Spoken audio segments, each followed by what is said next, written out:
කුසල්ලන් සඳීර channel එකට ඔයගොල්ලෝ හැමෝම සාදරයෙන් පිළිගන්නවා. මම සඳීර රණසිංහ. බටහිර සංගීත සිද්ධාන්ත පාඩම් මාලාවේ 8 වෙනි පාඩමෙන් අද අපි කතා කරන්න බලාපොරොත්තු වෙන්නේ major scales පහසුවෙන් හඳුනා ගන්න. එහෙම නැත්නම් පහසුවෙන් ගොඩනගා ගන්න ක්‍රම කීපයක් ගැන. ඉතින් කලින් පාඩමේ විදිහට major scales ගොඩනගලා බැලුවා නම් notes අතර තියෙන gap එක පාවිච්චි කරලා major scales ගොඩනගා ගත්තා නම් ඔයගොල්ලෝ දැනටමත් දන්නවා major scales හැදෙනකොට sharp සහ flats පාවිච්චි වෙලා scales හැදෙනවා. එතකොට sharps flat කියන මේ accidentals වර්ග දෙකම පාවිච්චි වෙලා major scales හැදෙන්නේ නැහැ. sharps නම් එන්නේ එක scale එකකට ඒකට sharps විතරමයි එන්නේ. flats පාවිච්චි වෙලා යනවා නම් ඒකට flats විතරමයි පාවිච්චි වෙන්නේ. ඉස්සෙල්ලා sharp scales ගොඩනගෙන හැටි බලමු. ඊට පස්සේ flat scales ටික ගොඩනගෙන හැටි බලමු. මේ ක්‍රමයේදී අපි පාවිච්චි කරන්නේ අනුපිළිවෙල හැටියට ගන්නේ sharps වැඩි වෙන විදිහ. එහෙනම් එක sharp එකක් එන scale එක, දෙකක් එන scale එක, 3, 4, 5 හැටියට sharps වැඩි වෙන අනුපිළිවෙලට තමයි අපි scales ටික ගොඩනගාගෙන යන්නේ. notes අටට ඉලක්කම් 8ක් දාගන්නවා. අපි පස්වෙනි note එක scale එකේ 5ට මෙහෙම column එකක් ඇඳ ගන්නවා.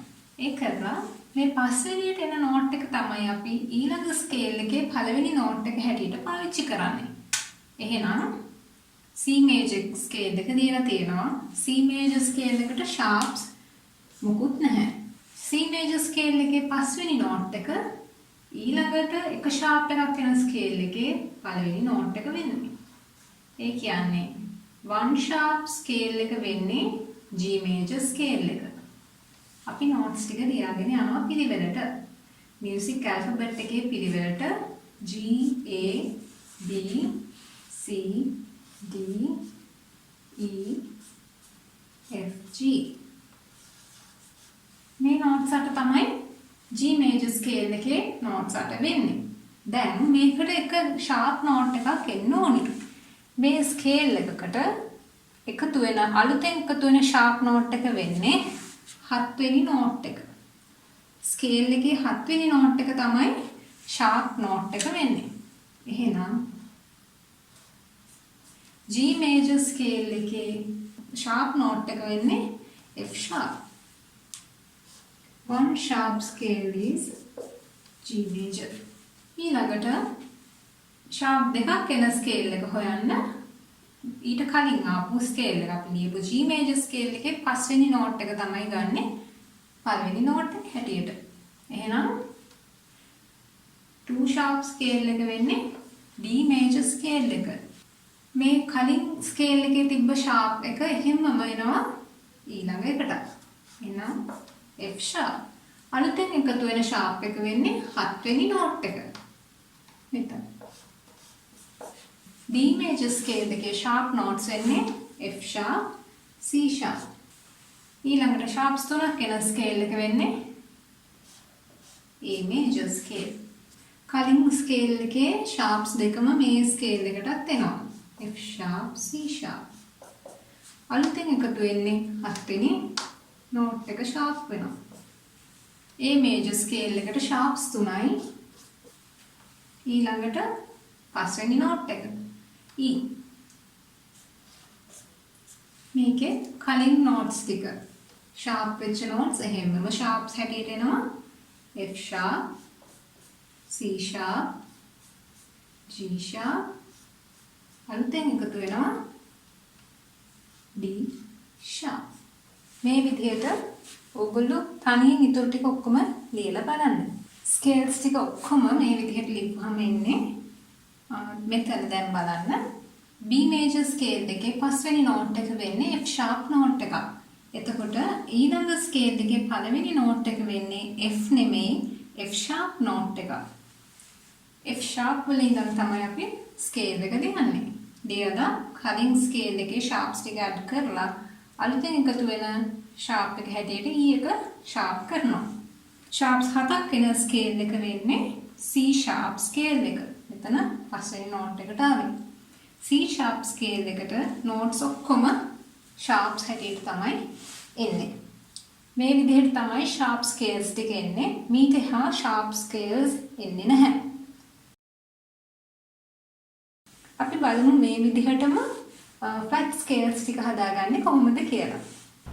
මේකෙදි අපි ලකුණු කරගන්නේ sharps වලදී පස්වෙනි note එක mark කරගත්තා වගේ column එකක් ඇඳලා flats වලට අපි ගන්නේ හතරවෙනි note එකට column එකක් අඳිනවා. අපි flats වලදී ඊළඟ scale එකේ පළවෙනි note එක හැටියට ගන්නේ කලින් scale එකේ හතරවෙනි note එක. දැන් C major scale එක අපි ගන්නවා sharp flats මුකුත් නැහැ. එහෙනම් C major scale එකේ හතරවෙනි note එක තමයි එක flat එකක් එන scale එකේ පළවෙනි note එක වෙන්නේ. එහෙනම් F major තමයි one flat scale එක වෙන්නේ.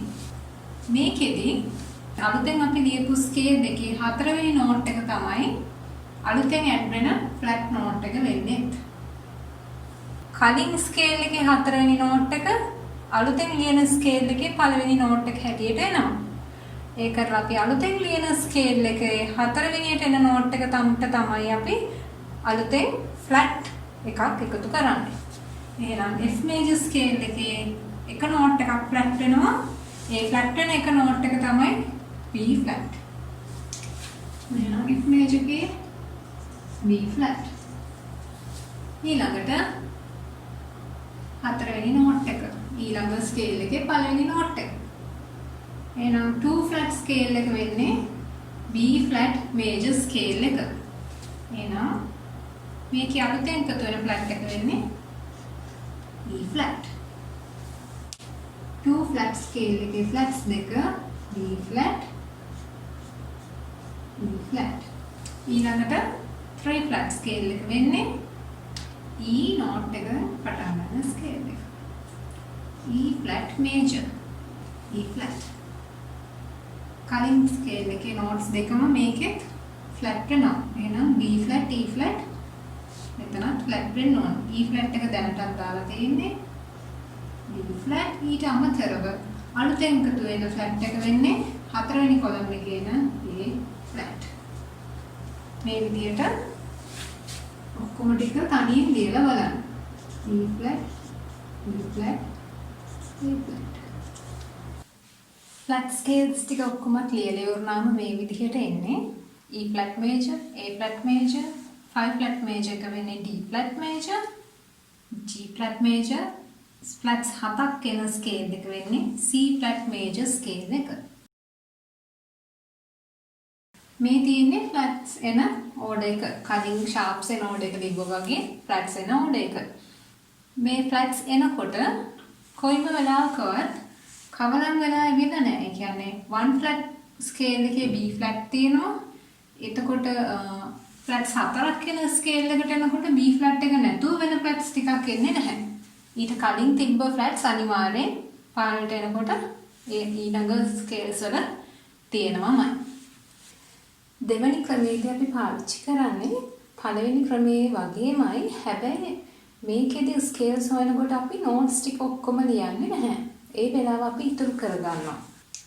ඉස්සෙල්ලම අපි දන්නවා C major scale එකට sharps නැහැ. ඊට පස්සේ එහෙනම් අපි ඊළඟ sharp scale එක හොයන්න C major scale එකේ ඉඳන් පස්වෙනි note එකට ගනිනවා. C D E F G.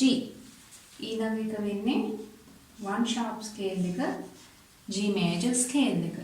G major scale එකට එන sharp එක හොයාගන්න මේ note එකට කලින් note එක. G වලට කලින් තියෙන්නේ F.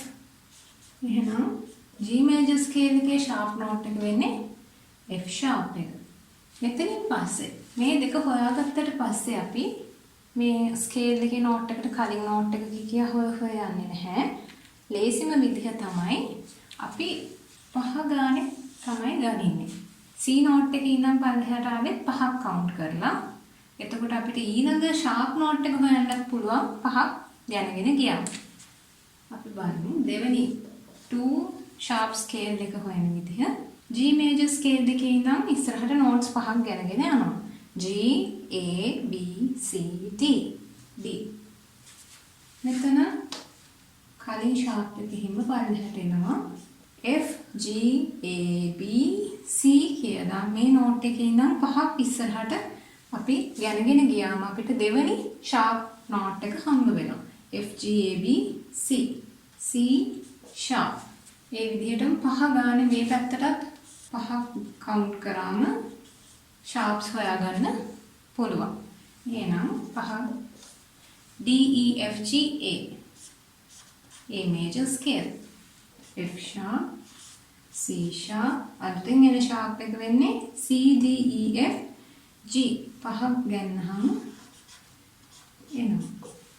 හතර වෙන්නේ A note එකේ ඉඳන් මේ කලින් ස්කේල් එකේ ඉඳන් අපි පහක් ගණගෙන එනවා. A B C D E.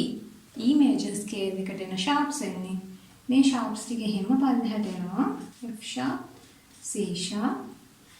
අලුතෙන් එන්නේ මේ නෝට් එකේ ඉඳන් පහක් ගන්නවා. G A B C D. D sharp. මේ විදිහට ඔක්කොම ටික හදාගන්න පුළුවන් sharps හතක් වෙනකම්. දැන් මට හිතෙනවා මේ විදිහ ඉක්මන් කියලා කලින් විදිහට ලියනවට වැඩිය. මොකද notes ඔක්කොම ලියලා ඉන්න ගියාම යන කාලය වැඩි නිසා. එහෙනම් ඔක්කොම ලියලා බලන්න. අපි බලමු කොහොමද notes ටික එන්නේ කියලා. මේ විදිහට ලිව්වට පස්සේ පස්වෙනි sharps පහක් වෙන scale එක B major scale එක ඊට පස්සේ එතන ඉඳන් පහක් ගන්නහම notes B C D E F කියලා අපිට F note එක එනවා මෙතෙන්ට. අපි F ලිව්වට පස්සේ මෙතන තියෙන sharps ටිකම මෙතෙන්ටත් ලියනවා. A sharp ආවට පස්සේ A B C D E කියලා E sharp එකත් එකතු කරනවා. දැන් මෙතන F කියලා අපිට ඉස්සෙල්ලා අකුර එන්නේ. ඊට පස්සේ scale එකට අදාළ sharps ගොඩේ F note එක sharp එකක් හැටියටයි තියෙන්නේ. එහෙනම් අපි එතකොට දැනගන්න ඕනේ මේ F එකත් ලියනකොට sharp වෙනවා. ඒ කියන්නේ F sharp major scale එක තමයි 6 sharps වෙන scale එක කියලා. ඒ විදිහටම හැදුවම F වල ඉඳන් පහක් ගන්නම C note එක එනවා. මෙතන C sharp නිසා මේක අපි sharp කරගන්නවා. flat scales ටික ලියනකොට අපි sharp scales වලදී පහ ගානේ ගන්නවා වගේ flats වලදී අපි ගන්නේ 4න් 4ට. C scale එකට flats නැහැ. C note එකේ ඉඳන් 4ක් ඉස්සරහට ගනිනවා. C D E F. one flat scale එක වෙන්නේ F major scale එක. F major scale එකට එන පළවෙනි flat එක හොයන්න අපි F note එකේ ඉඳන් ඉස්සරහට 4ක් ගනිනවා. F G A B. පළවෙනි flat එක වෙන්නේ B flat. flat එක හොයන්නත් 4ක් ගනිනවා. ඊළඟ scale එක හොයාගන්නත් අපි 4ක් තමයි ගනින්නේ ඉස්සරහට. මේ ගණින ඉලක්කම වරදිනවා නම් මතක තියාගන්න ලේසි විදිහක් කියන්න. අපි flats කිව්වහම flat කියන්නේ අකුරු 4යි.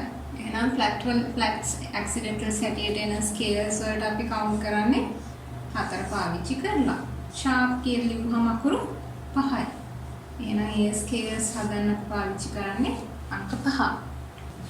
F major scale එකට පස්සේ න 2 flat major scale එක වෙන්නේ F වල ඉඳන් 4ක් ගන්නවා. F G A B.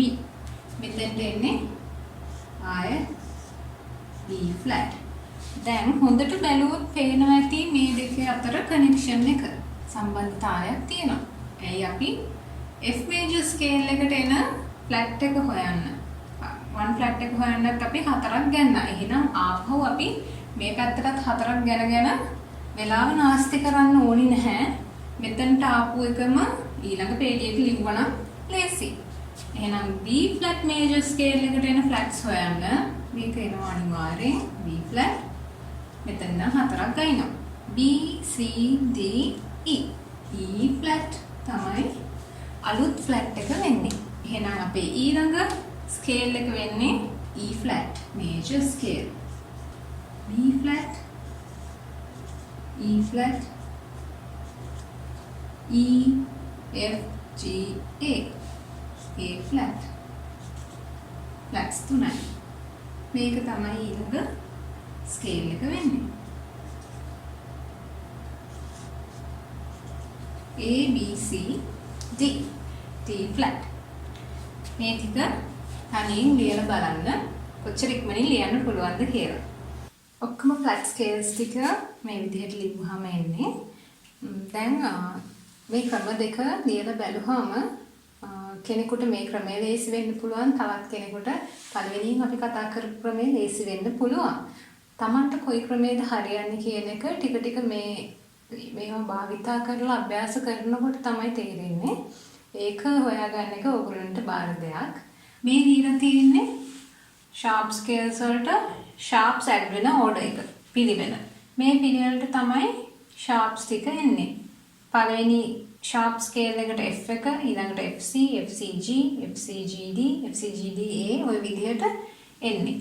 මේක මේ විදිහට පාඩම් කරගත්තොත් ඉස්සරහට පාඩම් වලට ගොඩක් ලේසි වෙනවා. මේක පාඩම් කරගත්තාම ලේසියක් තියෙනවා. FCGDAEB කියන්නේ sharps එකතු වෙන පිළිවෙල මේ පැත්තට ගියොත් BEADGCF එකම අනිත් පැත්තට තමයි flats ටික එකතු වෙන පිළිවෙල වෙන්නේ. මේක පාවිච්චි කරන්න කොහොමද කියන එක මම ඊළඟ පාඩම් වලදී කියලා දෙන්නම්. එහෙනම් අදට පාඩම එච්චරයි. හැමෝටම සුබ දවසක්. ඊළඟ පාඩමෙන් හම්බ වෙමු.